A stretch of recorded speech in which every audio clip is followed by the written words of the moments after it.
Sacred Heart University in Fairfield, Connecticut, this is The Pulse. Hello, my name is Christian Carter. And I'm Natalie Chiafari. Thanks for joining us. Before we begin, let's start off with In the News. This year, we witnessed a series of shootings that have occurred. The most recent took place this week in San Bernardino, California. As details continue to emerge, this is what is known as of now. The shooting occurred at a center for people with developmental disabilities.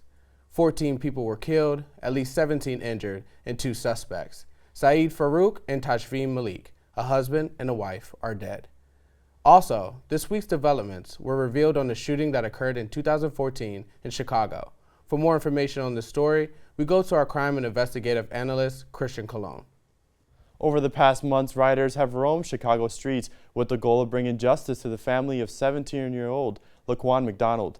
Shot a total of 16 times by Officer Jason Van Dyke, McDonald was killed instantly as he ran in the middle of the street, holding a knife in his right hand. The shooting occurred over a year ago.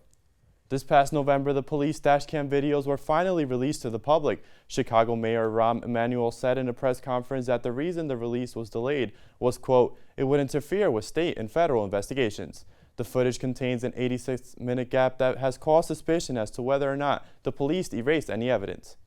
The video release led to the arrest of Officer Van Dyke, who was charged with first-degree murder, but was later released on a $1.5 million bond. Further investigation is ongoing. Thanks. Let's start off with a look into something many college students are involved in: babysitting. Is it an actual job or just a way to make quick cash? A few students sat down with senior Annette Munhank to get the answer.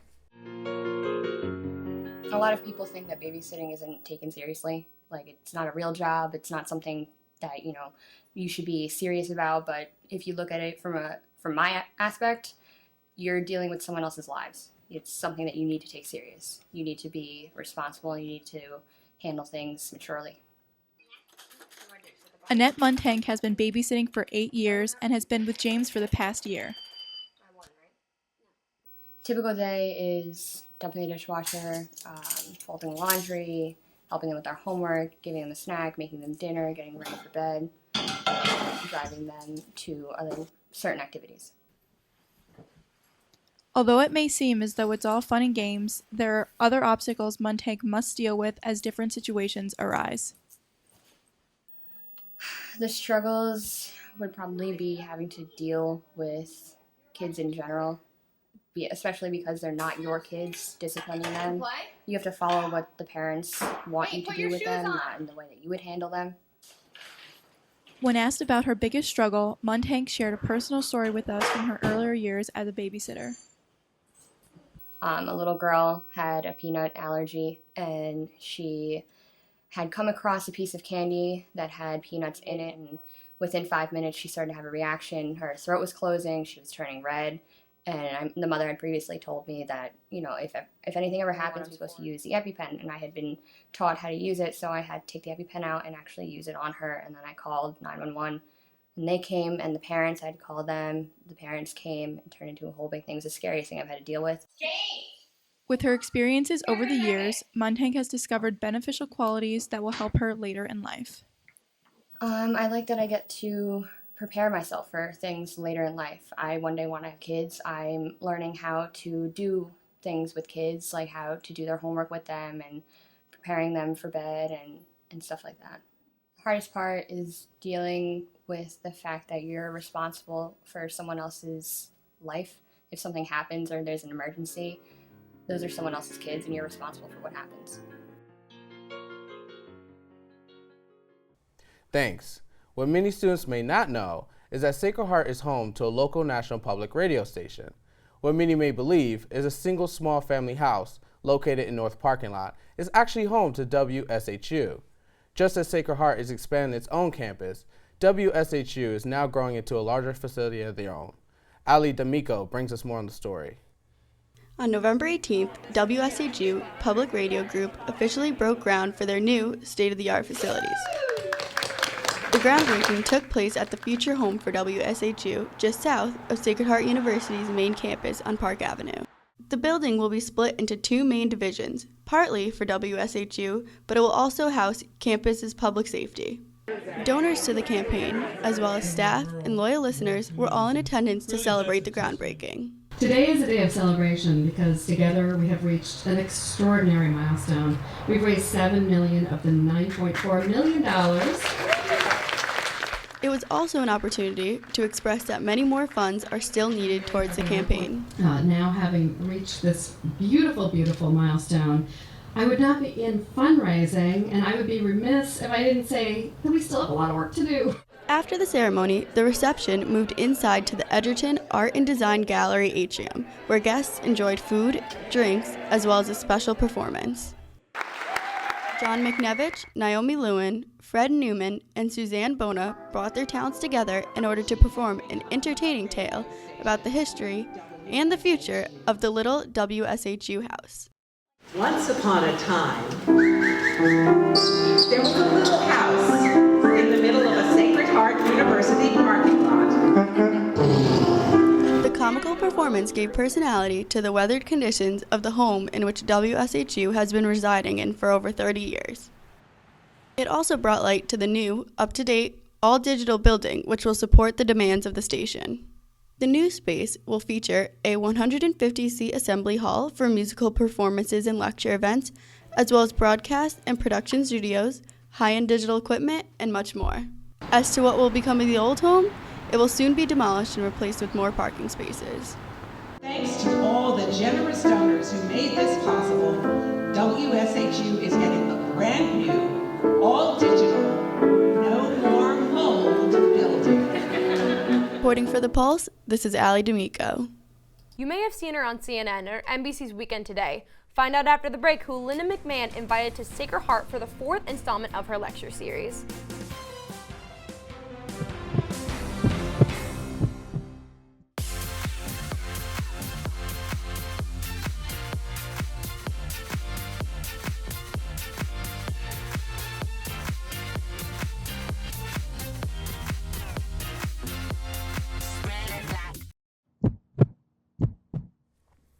Welcome back to The Pulse. Can women truly have it all? Campbell Brown knows what it takes to balance a rewarding broadcasting career, a family, and the evolving media industry. Here's Emily Archacki with the report. On November 12th, Sacred Heart University's Martyri Forum was filled with many students and faculty, all in attendance for the 4th installment of Linda McMahon's Women Can Have It All series. Her guest this time was award-winning journalist Campbell Brown. The event opened with a video reel highlighting her broadcasting and journalism career. Brown was the former White House correspondent for NBC News and co-anchor of NBC's Weekend Today. She then left NBC to become the host of The Campbell Brown Show on CNN. Brown spoke about her first job at a small news station in Topeka, Kansas, and how she wound up at NBC. And then from Topeka, I got a job from there in Richmond, Virginia, and then Baltimore, and then Washington, D.C., and then the NBC affiliate services, which did local stories for the NBC affiliates, and then MSNBC in its original version, and then finally NBC News. Brown also shared her advice with students on how the media industry is changing and what skills are needed for students currently studying journalism. You have to be able to write, you have to be able to do video, you have to be able to really understand social media and access all the tools of social media that are at your disposal to get your stories out there. With the ongoing evolution of the media world, Brown has evolved with it. Today, she is the co-founder and editor-in-chief of The 74, a nonprofit news site focusing on the education of America's children. Currently in this country, 2 out of 3 8th graders cannot read or do math at proficiency. 2 out of 3. We are in real trouble if we don't address this problem. Real trouble. Being a journalist, I still believe in the power of media and the power of storytelling to raise people's awareness and ultimately try to get them to do something. So that's what led to the founding of the 74, which we worked on for about a year, but it was intended to call attention to the inequality that exists in our system, that affects all of us, frankly, because as a country, we will not remain competitive if we have 2/3 of our kids who aren't able to go through college. Following the event, students had the opportunity to meet and speak with Brown one-on-one. You hear all these stories about media where people are so depressed, media's, losing money, it's all, it's such a terrible time to be in journalism. I believe the opposite. It has never been a more exciting time. It's just an entirely different business. And you can do things that are really impactful and really meaningful. It's just going to be in a different way. And again, if you're open to it, it's an exciting moment. And I would just say, use your creativity, be confident, take risks. The most important thing in the world. Reporting for The Pulse, this is Emily Archacki. I thought that Campbell Brown's presentation was excellent, and her advice for journalism majors was really helpful and really insightful. Right, I completely agree. I was actually able to snap a quick photo with her, which I found over Twitter, which was completely fun. But through her organization, the 74, which advocates for education inequality of the haves and have-nots, is just completely great to the community. Oh, absolutely. Sacred Heart University's Panel and Council brought a week filled with events to campus that focus on women's confidence and self-empowerment. Here's Morgan DeBelle-Dupont with more. My name's Katie Garino, and I'm the Panhellenic president. Last semester, we applied for a grant from Kappa Delta National called Confidence U. It's all about inspiring, empowering, and being confident women on campus in our community. We won the grant in August of 2015, and now we're bringing it onto the Sacred Heart campus. Confidence U is a program that offers confidence-building initiatives such as designing pocket mirrors amongst other women on campus. Out of 10 different universities who received an award, Sacred Heart University was the smallest school chosen to receive the $5,000 grant. Well, it's been a great week, and it's great to feel confident, be able to spread confidence throughout the campus, and it's great to get together with the other sororities to make girls feel better about themselves. On November 8th, the week-long program kicked off with Father David Buckles giving an empowerment mass, focusing on women and their confidence. What do you do? They would reply, Yeah. Women around the world are making an impact and difference. If you look around the room today, you will see female students who are presidents, captains, executive board members, and leaders on this campus. You all make differences every single day. Be confident in who you are, what you do, and what you will pursue. To me, being confident means being happy and proud of who you are and keeping a positive mindset, which is really hard in today's society with social media and all the pressures from our culture, but I just try and keep a positive mindset. Confidence with Heart continued as women collected and shared compliments to support and empower one another. A little tacky, but hey. It's for our sororities and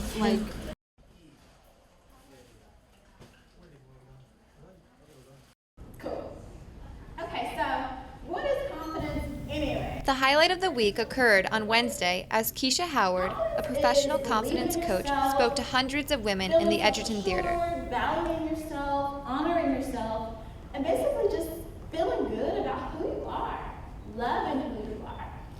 That's what confidence is. And I want you guys to... I think we've got to spread the message, to not let those likes validate you. And it's so hard. I mean, girls do, but even women do that too. So it's really hard. So we've just got to spread the message. Favorite part of the week was when we got to hear from Coach Keisha, who basically told us to be our own cheerleader and to have confidence within ourselves always and to spread that amongst other people. This is Morgan DeBelle-Dupont reporting for The Pulse. When we return, we will take a look at the New School of Communication Media Arts. Stay tuned.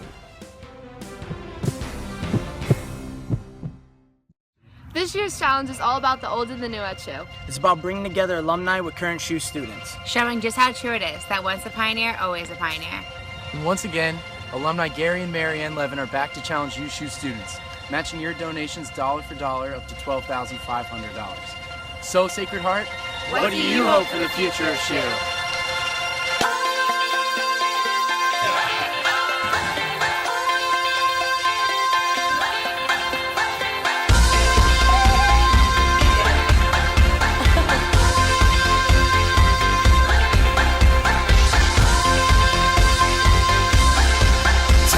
Hey everybody, it's Kevin Nealon.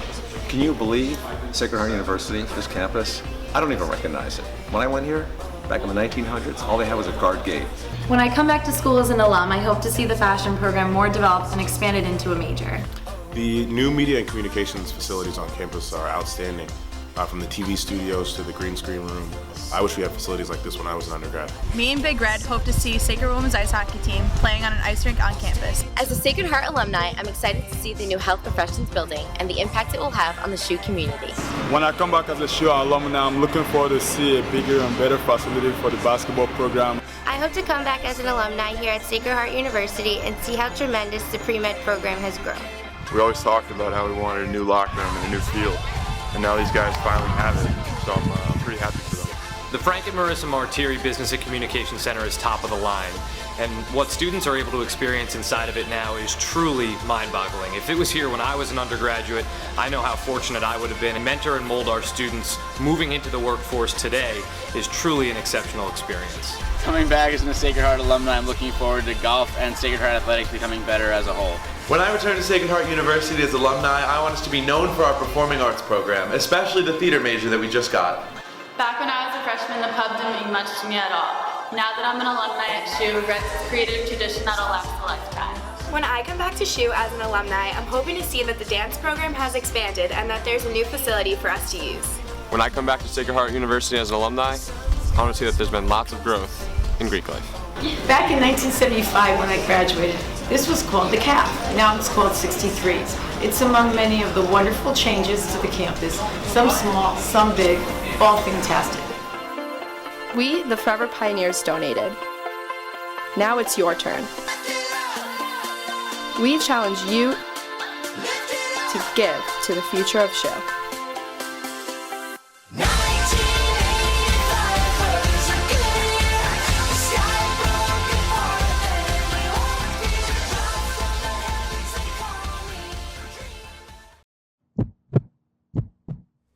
Located halfway between Boston and New York City, with Stanford just a short train ride away, our university campus is located in the heart of the media industry.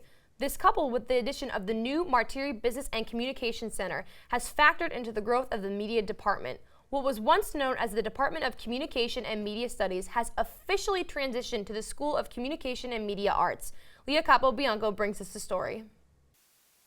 Sacred Heart University recently announced the establishment of the new School of Communications and Media Arts, effective immediately. Due to the growth of what was once a small department, the school has been endowed with all new broadcast facilities and a brand new building.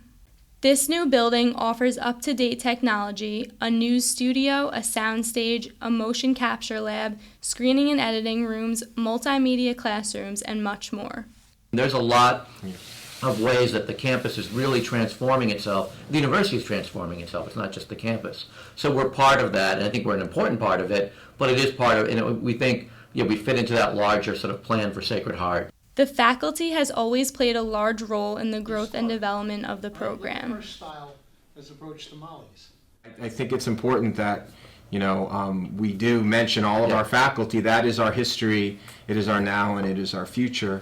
And we will obviously continue to grow faculty as we grow our programs. But a faculty can only be as strong as the students they produce. Of course, our faculty have worked hard, throughout this period to get us where we are, but we're only as good as our students, and we're only as good as the student work. And our program is our students. With a strong faculty and above-average students, it is clear that the only thing lacking were state-of-the-art facilities. The School of Communication and Media Arts is now in a strong competitive position with other top-level schools of communication. We were still producing amazing student work that I would put up against those other places. And our students still had a wonderful record on the job market. So part of what excites me is what are we going to see now? We think, maybe the best program for them right here in Connecticut. This is Leah Capobianco reporting for The Pulse. Pong is usually seen as a drinking game for most college students, but for Sacred Heart student athletes, ponging for hunger takes a different meaning. Since it is important for athletes to stay hydrated, the beverage of choice for the event was water. The third annual Water Ponging for Hunger event helped collect donations for a good cause while giving athletes a chance to socialize outside their respective sports. Student athletes at Sacred Heart all share a collective passion for competition. Participants in Ponging for Hunger donate canned foods for the homeless while ultimately competing for a greater cause. So tonight is Ponging for Hunger. It's an event put on by SAC and sponsored by SAC. and it's just a way to get kids out of their rooms and try to help a good cause. Basically how it works is SAC sponsored the event, we got the gym space, and then we told our student athletes basically that they had to come in. It's 5 cans per person per team, so 5 and 5 is 10. And then we get the 10 cans, put them up in the pit, and then basically when they put their cans in, that's like a down payment to be in the event. Sacred Heart's campus ministry hosted the university-wide food drive to support helping the homeless. 32 registered teams all competed for a $100 Adidas gift card sponsored by the Student Athlete Advisory Committee. Right now it's a great time out there, obviously. Everyone's enjoying it. This is our 3rd go around with the event, so it's getting bigger every year. We hope to keep getting more cans as the years go on. A total 650 canned goods have been collected and generously donated to campus ministry. Student athletes from multiple teams included men's basketball, track and field, women's volleyball, and women's field hockey. This is always a great event to be a part of. This is my 3rd time being on the side of running it, the production side. So it's been a lot of fun to see how the event's gotten bigger. I think it's definitely a success as we get to donate cans to a great cause, and hopefully next year just make it even bigger than it was this year. I loved it. I mean, good competition. It was competitive, friendly environment. It was all for fun, but the main thing was just ponging for hunger. According to the Sacred Heart University website, Sacred Heart has won the NEC Building Communities Award 4 times in the last 5 years. Sacred Heart University student athletes devoted over 12,000 hours of community service. I love community service, man. It's a big part of my life. I try to do it every day, but I mean, sometimes my schedule conflicts it, but community service is big to me because I like giving back, because what's the point of holding all this stuff to yourself? You get no joy out of that. You get pure joy out of giving back to the community and helping people in need. This is Nicole Granito reporting for The Pulse. I thought it was awesome that the student athletes were able to collect and donate over 600 cans of food to the campus-wide food drive. That is a lot of cans, and I've actually had the opportunity to stop by and see the event for myself. It was run really well, and all the student athletes looked as if they enjoyed it, so it was a great turnout, definitely. And that's all the news for now. I'm Christian Carter. And I'm Natalie Chiafari. Thanks for joining us. Until next time, this is The Pulse.